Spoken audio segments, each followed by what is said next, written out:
Yesterday evening, I received 6 stitches in my forearm. That's probably enough to be considered an injury, and so that's the end of my winning streak. A winning streak that had been going strong for over a year. It's been an ongoing joke how bad I am at keeping my New Year's resolution from 2024. This was a video that began with me falling flat on my face. That was dumb. I then discussed risk management and how I'm really bad at doing it. I was up till 11 p.m. pulling all these bikes out of the attic, pumping up the tires, lining them all up.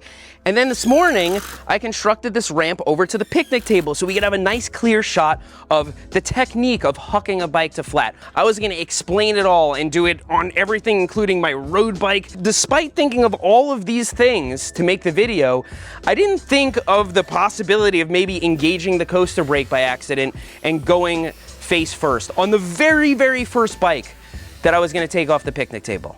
And so as a YouTube video creator, I consistently think of everything except my own safety. But even if you manage risk perfectly, things can still happen. Was this an instance of bad luck? The immediate cause of my injury was my front tire washing out on a dusty trail, and maybe some bad luck played into that. But the root cause was totally preventable. I did a crappy job of managing risk. Wow, that is deep. Risk management is identifying all the risks and minimizing them as much as reasonably possible. Probably the best example of this was my ride with Remy last summer, in which I knew I'd be following him into harrowing lines I'd never ridden before. So I knew I'd need pads, a full face helmet, and gloves for starters, but that's hardly risk management, that's the bare minimum. And so we'll get into strategy versus tactics. In the moment, when I'm deciding whether to follow Remy into a rock roll, I'm making a tactical decision. But the predicament I'm in at that moment is a direct result of my strategy and planning. While planning, I can ask myself, what's the point of this video? Well, it's to follow a professional mountain biker through some of his favorite trails. How do we minimize the risk? First is the easy stuff. If it's a rainy day, cancel. If we need to rush through a 2-hour window to shoot all of that, it's a deal breaker. We need the entire day from morning to evening. So I need to leave enough time on either end to make that happen. Also, is this the only video I'm gonna be shooting in Squamish? That would put more pressure on me because I spent thousands of dollars on travel expenses, which I wanna recoup from successful videos. But when I shot that Remy video, I already had a travel vlog and that Grim Donut video in the bag. That let off some of the pressure. I also had a few days to spare when shooting with Remy. If we ran into bad weather or if I got a bad night's sleep, we could have pushed it off a day. I was also shooting on my Pivot Trailcat, which I'm totally used to riding. It wasn't like some rental bike or something. But perhaps most importantly, the hook of the video was not totally dependent on me riding everything. I planned for that. I knew I could still make an interesting story if I opted out of anything because we could still talk about my thought process and watch Remy do it. I planned for a video where I didn't need to ride any of those lines for the story to work. So when I decided to ride that big steep rock roll, I didn't do it under pressure. I was clear-headed. I wasn't thinking about the trip being a total loss if I didn't do it. And as I mentioned, I had just finished shooting 2 lower risk videos beforehand. The trip already felt productive. So the tactical decisions, the ones I would make in the moment, would not be as dire. Weeks before, during the planning process, I had no way of knowing the specifics of those tactical decisions. All I knew is that I'd need to be level-headed when making them. By planning that way, I avoided the very predicaments that could get me into trouble, and it worked.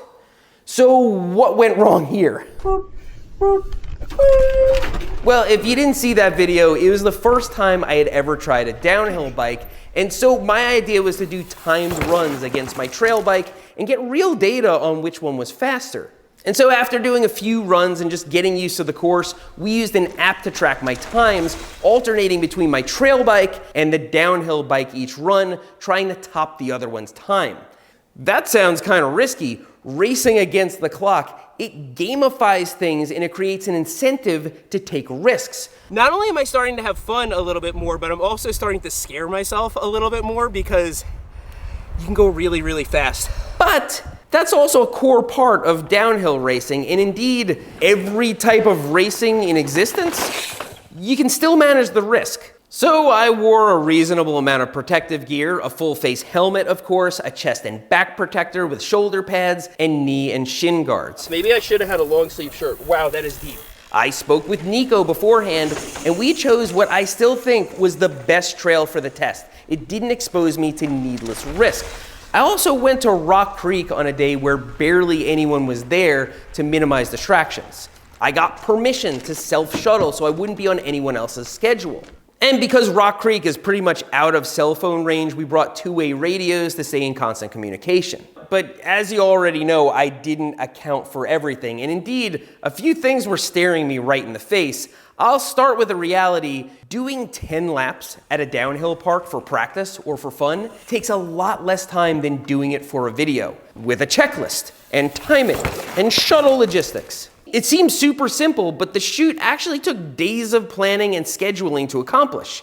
And who did all that? Me. And so I'm the guy with the plan in my head managing the whole shoot. I'm going over notes, I'm making sure we stay on task, I'm communicating and ensuring we go home with all the footage we need. So that was mistake one, taking on the management of the shoot like I always do. I had two people with me, and I could have spent an hour or so just explaining everything to them, and they could have managed it for me. They were both very much capable of doing it, but instead I'm just a control freak and I managed everything myself. And actually, those two people being there on the clock, that was some pressure too. I'm pressured to make it worthwhile.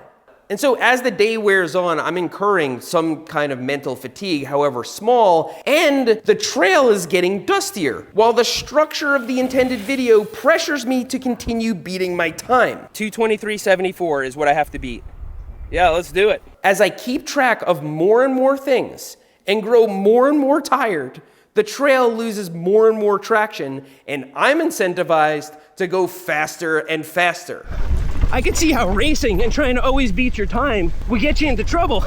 That was a predicament I put myself in.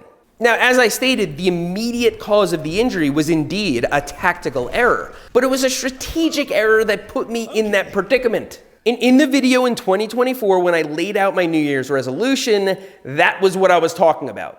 In my line of work, and indeed just my personality type, I can't totally stop doing risky things. I just need to do them as safely as possible, and I absolutely failed to do that. But did I really break my winning streak? I think a lot of mountain bikers tell themselves that if there's no orthopedic surgeon involved, it doesn't count as an injury. Flesh wound is superficial unless it goes all the way through you and out the other side. I got right up and I felt fine. I barely even had a bruise. I knew I was bleeding a lot, but it wasn't until I washed myself off that I realized this was kind of deep. It's pretty bad. And also, it's not actually that easy to see your forearm. You can just kind of see it in an angle. So, I don't know. I probably should have held up my phone. Rich did tell me it was deep, but I think he was just being calm so I wouldn't freak out. That's deep.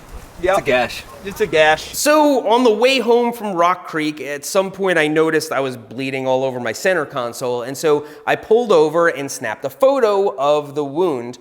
I text messaged it to my friend Lizzie, who's a surgeon and a master of all things wound care. And so I'm gonna warn you, a gory photo is about to pop up in 3, 2, She saw this photo and said, yeah, you need stitches. And she happened to be on her way home from work at that point, so only several days before giving birth to her first child, she stopped by my house, cleaned out my wound properly, and gave me 6 stitches at my kitchen table.